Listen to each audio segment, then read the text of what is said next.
আসসালামু আলাইকুম। সবাই কেমন আছেন? আশা করি সবাই ভালো আছেন। তো সকালবেলা এখানে চুলা লিপে নিচ্ছে। উনি হচ্ছে আমার ননাস। আর উনি গতকালকে আসছে আমাদের এখানে। উনি আসলে আমার সব কাজে হেল্প করে দেয়। আর এমনিতে চুলাটা কয়েকদিন ধরে ভেঙে আছিল। ওটাকে ঠিক করা হচ্ছিল না। আর আমি তত একটা পারিও না। যতটুকু পারি দেখা যায় করে নেই। তো সকালে উনি চুলা লেপার পরে চিতই পিঠা বানানো হয়েছিল। ওটা স্কিপ করা হয়ে গেছে। আর আমার সাথে এমনই হয় সবসময় দেখা যায় আমি ভিডিও করে রাখি। পরে এডিট করতে গেলে আর ভিডিও খুঁজে পাই না। তো চিতই পিঠা খেতে, খেতে আমাদের মানে বানাতে, বানাতে আমাদের চুলাটা আবার ফেটে গেছে এদিক দিয়ে। আর চুলাটা এমনই হয়। এটা আসলে যতই লেপা হোক এটা ভেঙে যায়, থাকে না। আর এটা কারণ হচ্ছে গত বছর বানানো হয়েছিল কিন্তু এবছরে সম্পূর্ণ বৃষ্টিটা ওর উপর দিয়ে গেছে। যার কারণে এটা একটু এবড়ো-থেবড়ো হয়ে গেছে। তো আমি কোনরকম চালিয়ে দেই আরই। আর সবসময় তো দেখা যায় মাটির চুলায় রান্নাটা করা হয় না। মাঝে, মাঝে রান্নাটা করি। আর এটা হচ্ছে শখের বশে রান্নাটা করা। আমার তেমন কোনো রান্নাঘরও নাই। মানে বাহিরে মাটির চুলায় রান্না করব যে। তো এদিকে আমি পেঁয়াজকলি ভাজি করে নিচ্ছিলাম ডিম দিয়ে একটু লাল, লাল করে। পেঁয়াজকলিতে আসলে তেমন একটা মসলার প্রয়োজন হয় না। সামান্য মসলা দিলেই হয়। আর আজকে ভুনা করব লইটা মাছ। ভুনা বলতে জুড়ি করব লইটা মাছের। তার জন্য আমি একই কড়াইতে লইটা মাছগুলো রান্না করে নিচ্ছি।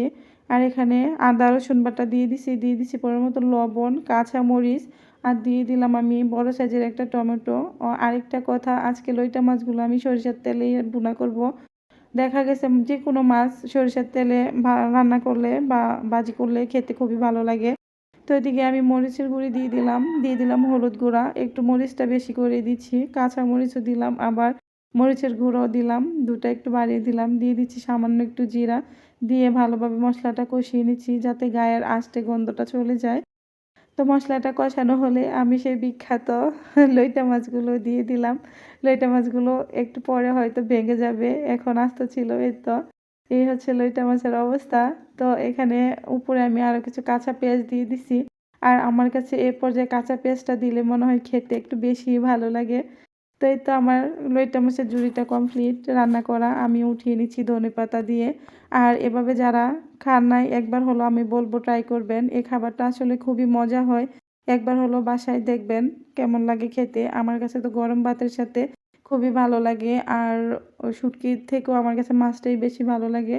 লইটা শুটকিও ভুনা করা হয় কিন্তু মাছটা বেশি মানে ভুনা করা হয় আমার এখানে।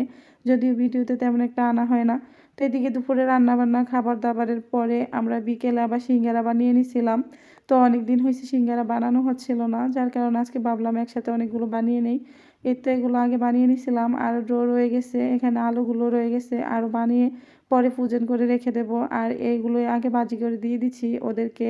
মানে ইলহামের বাবাকে, ইলহামকে আর আমার শাশুড়িকে।